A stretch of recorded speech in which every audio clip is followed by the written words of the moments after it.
Oak Bay, Gordon Head. Thank you, Honourable Speaker. Honourable Speaker, yesterday was a very fine day in British Columbia as the government introduced the Sexual Misconduct and Violence Act. I was very pleased to see the government introduce this, and we'll be debating it further. Yesterday was also an important day because another bill was brought to the legislature, a bill entitled Gender Identity and Expression Human Rights Recognition Act. Honourable Speaker, in that bill, 10 words and a comma were proposed. 10 words and a comma which will have enormous implications to the acceptance, telling British Columbians that we are an accepting society. Essentially, putting forward changes to the Human Rights Act. Member? Yes? The bill is before the House currently. Correct. So my question to that, with respect, Honourable Speaker, is as follows. Will the Premier consider... Member. The bill is... Sir, Honourable Speaker, my question then is this to the Premier.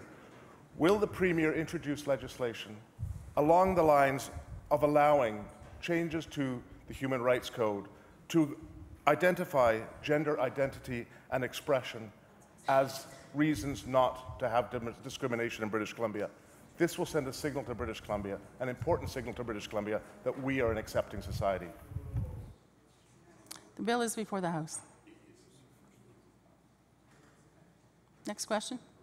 New question. Thank you, Honourable Speaker. I understand, Honourable Speaker, in this House that at times personal allegations are hurled back and forth, and at times it's very difficult to want to actually bring forward good legislation and rise above the partisanship.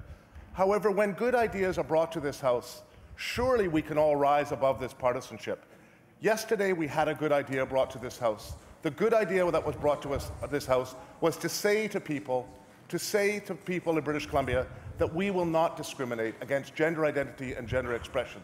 My question to the government, through you, Honourable Chair, is will the government consider introducing their own legislation to actually add words with respect to gender expression and gender identity in the Human Rights Code to ensure that they are not discriminated against? Member.